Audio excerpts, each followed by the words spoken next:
Aunty Ravi sir, ఏంటి బంగారి? అక్కడ బోలెడన్ని పనులున్నాయి. అమ్మ వాళ్ళు అక్కడికే వస్తారు కదా, మీరు రండి సార్, మనం వెళ్దాం. ఏంటి బంగారి, అమ్మని కలిసి నేను ఆశీర్వాదం తీసుకోవద్దా? అమ్మ వస్తుంది సార్, మనం వెళ్దాం, అక్కడ చాలా పనుంది కదా. ఏ అమ్మని నేను ఇప్పుడు కలవకూడదా?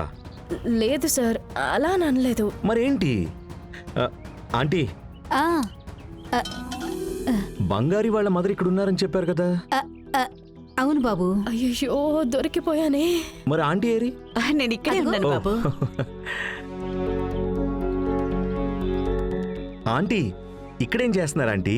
ఫంక్షన్ అక్కడ జరుగుతుంది కదా. కిచెన్ లో కొంచెం పనుంది, అందుకే. ఆంటీ, ఈ ఇంట్లో అన్నిటికీ పని మనుషులు ఉన్నారంటీ. మీరు ఇంటికి గెస్ట్. ఫంక్షన్ లో మీరు ఉండాలి కదా ఆంటీ. మీరు ఇలాంటి పనులన్నీ చేయకూడదు. బాబు, మన ఇంట్లో ఫంక్షన్ జరుగుతుంది, మనమే కదా దగ్గరుండి చూసుకోవాలి. మన పనులు మనం చేసినంతగా పనివాళ్ళు చేస్తారని చెప్పలేం కదా. ఆంటీ, బంగారీకి ఇంత మంచి గుణం ఎక్కడి నుంచి వచ్చిందా అని అనుకుంటూ ఉండేవాణ్ణి. ఇప్పుడు అర్థమైపోయింది, హచ్చి దిగినట్టుగా మీరే అని. మీకు ఇంకొక వర్షనే బంగారి. సార్ చాలు, రండి సార్ వెళ్దాం. సరే సరే వెళ్దాం. నన్ను ఆశీర్వదించండి ఆంటీ. చల్లగా ఉండి బాబు. సరే ఆంటీ, తొందరగా వచ్చేసేయండి. మీరు వచ్చేసేయండి. పద బంగారి. అమ్మయ్యా. అయ్యో, ఈవిడెక్కడికి వెళ్తుంది? రవి సార్, మీరు వెళ్తూ ఉండండి, నేను వస్తాను. మేడం, ఫంక్షన్ అక్కడ జరుగుతుంది, మీరెట్టెక్కడికి వెళ్తున్నారు? నేను కిచెన్కి వెళ్తున్నా. ఎందుకు మేడం కిచెన్కి? ఏ, మా ఇంట్లో కిచెన్కి వెళ్ళటానికి నేను నీకు కారణం చెప్పాలా? వదిలేస్తే 24 గంటలు ఏదో వాచ్మెన్ లాగా నన్ను ఫాలో చేస్తున్నట్టున్నావే. అలా కాదు మేడం, మీకేమైనా కావాలంటే నేను చేసి తీసుకొస్తాను కదా అని అందుకే అడిగాను. హాహా, ఎంత భాగ్యం. మాకేం వద్దు తల్లి, నేను తెచ్చుకుంటాలే.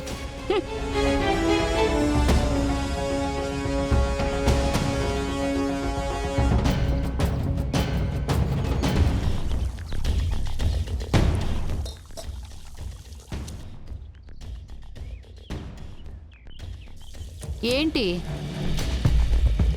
నా కొడుకు మీ మీద ఓ ప్రేమ కురిపించేస్తున్నాడు? అన్నింటికీ ఒక హద్దు ఉంటుంది, జాగ్రత్త.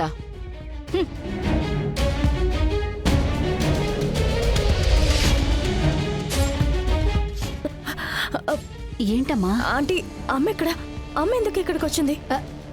అది నేనే రమ్మన్నాను. నువ్వా? చాలా థ్యాంక్స్ మనమ్మ.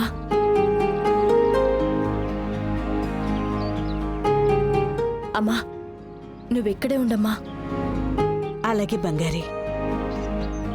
ఆంటీ, మీరు ఇక్కడే ఉండండి, నేను చెప్పినప్పుడు మీరు వస్తే చాలు. అలాగే బంగారి. చాలా థ్యాంక్స్ మనమ్మ.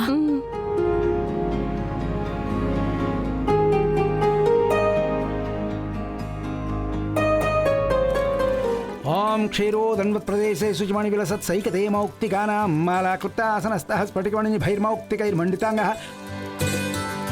ఓం యజ్ఞనారాయణాయ నమః.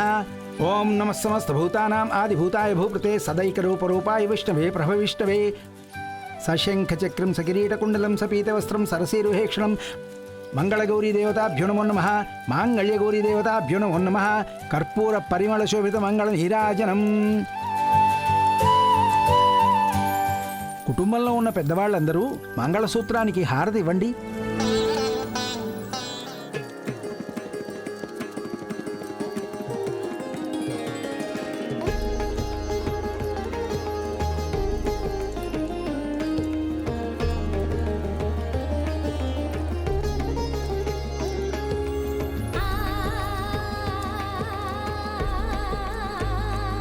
అయ్యయ్యో, ఇప్పుడు కానీ అమ్మని తీసుకురమ్మంటే అనవసరంగా ఇరుక్కుంటామే. రవి, నువ్వు హారతివ్వు. జాను, నేనెందుకు? ఎవ్వరైనా పర్వాలేదు, హారతివ్వచ్చు. పర్వాలేదులే జాను, బంగారి నువ్వమని చెప్పు. బంగారి కూడా ఇస్తుంది. బంగారి రామ్మా. ఝాన్సీ అమ్మ, నేను రామ్మా.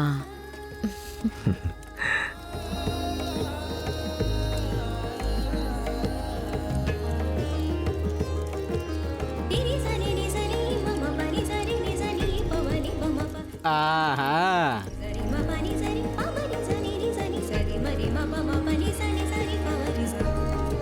అమ్మయ్యా, మమ్మల్ని చేయమన్నారు కాబట్టి సరిపోయింది. అమ్మ సంగతి మర్చిపోయారు.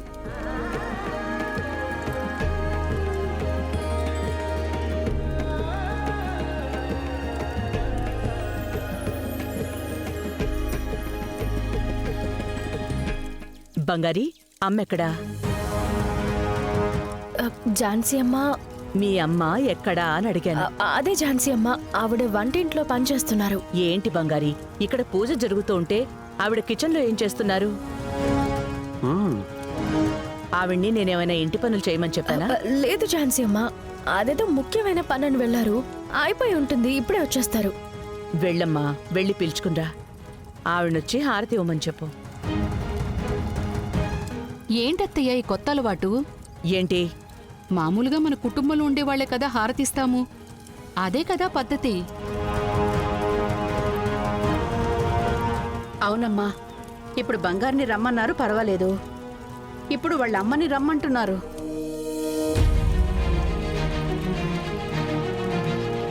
ఇది మన కుటుంబంలో జరుగుతున్న ఫంక్షన్ అత్తయ్య. మూడో మనిషిని ఇందులోకి తీసుకురావటం అనేది నాకు కరెక్ట్ అనిపించటం లేదు. ఓ, నువ్వు ఎవరిని మూడో మనిషి అంటున్నావు? బంగారి అమ్మని. మీనా, నువ్వు ఆవిడ్నంటుంటే నన్ను అంటున్నట్టుంది నాకు. అత్తయ్య, మీనా, ఆవిడ ఈ ఇంటికొచ్చినప్పటి నుంచి ఆవిడ ఈ ఇంట్లో మనిషే.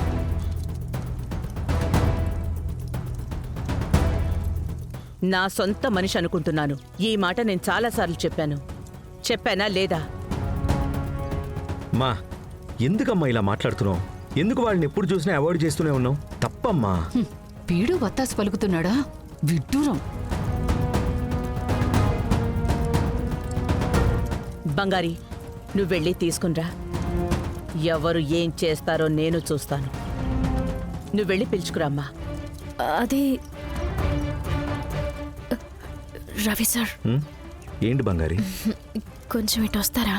ఆహా, వీడు చెప్పినట్టుగా ఏదో వర్కౌట్ అయినట్టుంది. ఒక్క నిమిషం నేను పిలిస్తే మీరు రారా? బంగారి, నువ్వు ముందు వెళ్ళి మీ అమ్మని తీసుకురా, తర్వాత మాట్లాడుకుందాం. సార్, ఒక ముఖ్యమైన విషయం సార్.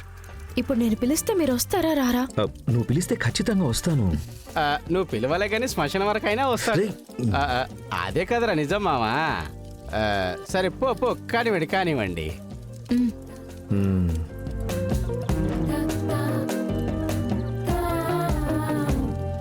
ఏమైంది తనకి? సర్లే, వెళ్ళి చూద్దాం. బావని ఎందుకు పక్కకు తీసుకొని వెళ్తోంది? మనమ్మ అమ్మని కనబడద్దని చెప్పి హసీనా ఆంటీని పిలుచుకున్నా. సరే, నేను వెళ్ళి పిలుచుకొస్తాను.